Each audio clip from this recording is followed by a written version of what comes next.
ಭಗವಂತ ನಿನ್ನ ಪ್ರಾರ್ಥನೆಗೆ ತಕ್ಷಣ ಪ್ರತಿಫಲ ಕೊಟ್ಟರೆ ನಿನ್ನ ವಿಶ್ವಾಸವನ್ನು ಇನ್ನು ಗಟ್ಟಿ ಮಾಡುತ್ತಿದ್ದಾನೆಂದು ಅರ್ಥ. ನಿನ್ನ ಪ್ರಾರ್ಥನೆಗೆ ತಕ್ಷಣ ಪ್ರತಿಫಲ ಸಿಗದೇ ಇದ್ದರೆ ನಿನ್ನನ್ನು ಪರೀಕ್ಷಿಸುತ್ತಿದ್ದಾನೆಂದು ಅರ್ಥ. ನಿನ್ನ ಪ್ರಾರ್ಥನೆಗೆ ಯಾವತ್ತು ಪ್ರತಿಫಲ ಸಿಗದೇ ಇದ್ದರೆ ನಿನಗೆ ಅತ್ಯುತ್ತಮವಾದುದನ್ನು ಕಾಯ್ದಿರಿಸುತ್ತಿದ್ದಾನೆಂದು ಅರ್ಥ.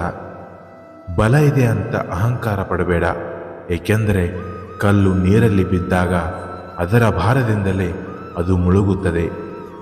ಒಂದು ದಿನ ಸತ್ಯ ಮತ್ತು ಸುಳ್ಳು ಕೆರೆಗೆ ಸ್ನಾನ ಮಾಡಲು ಹೋಗಿರುತ್ತದೆ. ಆಗ ಸುಳ್ಳು ಬೇಗನೆ ಸ್ನಾನ ಮುಗಿಸಿ ಮೇಲೆ ಬಂದು ಸತ್ಯದ ಬಟ್ಟೆಯನ್ನು ಧರಿಸುತ್ತದೆ. ಆದರೆ ಸತ್ಯಕ್ಕೆ ಸುಳ್ಳಿನ ಬಟ್ಟೆಯನ್ನು ಧರಿಸುವುದು ಇಷ್ಟವಾಗುವುದಿಲ್ಲ. ಆ ಗಳಿಗೆಯಿಂದ ಸತ್ಯ ಬಟ್ಟೆ ಧರಿಸದೆ ತೆರೆಮರೆಯಲ್ಲಿ ಓಡಾಡುತ್ತಾ ಇರುತ್ತದೆ. ಸುಳ್ಳು ಸತ್ಯದ ಬಟ್ಟೆ ಧರಿಸಿ ರಾಜಾರೋಷವಾಗಿ ಓಡಾಡುತ್ತದೆ. ಇದೇ ಪ್ರಪಂಚ. ಇಂತಹ ಸುಳ್ಳಿನ ಪ್ರಪಂಚದಲ್ಲಿ ಸುಮ್ಮನೆ ಕೂತ್ಕೊಂಡ್ರೆ ಯಾರು ನಮಗೆ ಬೆಲೆ ಕೊಡುವುದಿಲ್ಲ. ನೀನು ಇಲ್ಲಿ ಹುಲಿಯ ತರಹ ಗರ್ಜನೆ ಮಾಡಬೇಕು, ಇಲ್ಲ ಅಂದರೆ ಇಲ್ಲಿ ನಿನ್ನನ್ನು ತುಳಿದು ಸಾಯಿಸಿ ಬಿಡುತ್ತಾರೆ. ಆನೆಯ ಭಾರ ಆನೆಗೆ, ಆಮೆಯ ಭಾರ ಆಮೆಗೆ. ಎಲ್ಲರ ಬದುಕಲ್ಲೂ ಸಮಸ್ಯೆಗಳಿರುತ್ತೆ, ನೋವುಗಳಿರುತ್ತೆ. ಯಾವತ್ತಿಗೂ ಯಾರೊಂದಿಗೂ ನೀನು ಹೋಲಿಕೆ ಮಾಡಿಕೊಳ್ಳಬೇಡ. ಹಾಗಂತ ಯಾರನ್ನು ಹೋಲಿಕೆ ಮಾಡುವ ಅವಶ್ಯಕತೆ ನಿನಗೇ ಇಲ್ಲ. ನಿನ್ನ ಗಮನ ಯಾವತ್ತಿದ್ರೂ ನಿನ್ನ ಗುರಿಯ ಕಡೆಗೆ ಇರಬೇಕೇ ಹೊರತು ನಿನ್ನನ್ನು ಗುರಾಯಿಸುವವರ ಕಡೆಗೆ ಅಲ್ಲ. ಹಾಲು ಕೊಟ್ಟವರೆಲ್ಲ ತಾಯಿಯಾಗಲ್ಲ, ಹಣ ಇದ್ದವರೆಲ್ಲ ಶ್ರೀಮಂತರಾಗಕ್ಕಾಗಲ್ಲ. ಜನ್ಮ ಕಟ್ಟವಳೇ ತಾಯಿ. ಸತ್ತ ಮೇಲೆ 4 ಜನರ ಬಾಯಲ್ಲಿ ಹೊಗಳಿಸಿಕೊಳ್ಳುವವನೇ ನಿಜವಾದ ಶ್ರೀಮಂತ.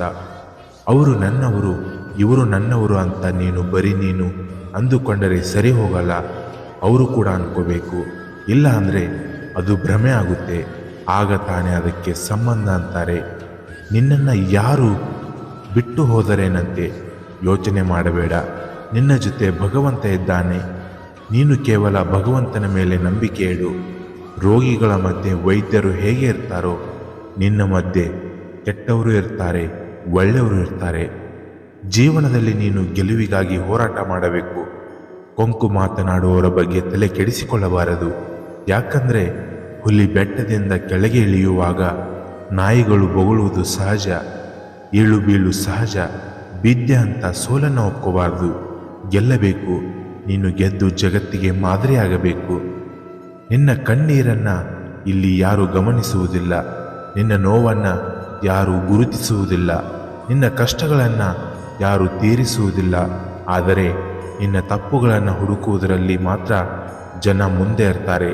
ಚಿಂತೆ ಮಾಡೋದನ್ನು ಬಿಟ್ಟು ಬಿಡು. ನಿನ್ನ ಬದುಕಿನ ಬಂಡೆಯನ್ನು ನೀನೇ ಚಲಾಯಿಸಬೇಕು ಹೊರತು ಬೇರೆಯವರಲ್ಲ. ಇನ್ನಷ್ಟು ಹೆಚ್ಚಿನ ಮೋಟಿವೇಶ್ನಲ್ ವಿಡಿಯೋಗಳಿಗಾಗಿ ನಮ್ಮ ಚಾನೆಲ್ನ ಸಬ್ಸ್ಕ್ರೈಬ್ ಮಾಡಿ ಹಾಗೂ ಬೆಲ್ ಐಕಾನ್ ಮೇಲೆ ಕ್ಲಿಕ್ ಮಾಡಿ. ಧನ್ಯವಾದಗಳು. ಜೈ ಹಿಂದ್, ಜೈ ಕರ್ನಾಟಕ ಮಾತೆ.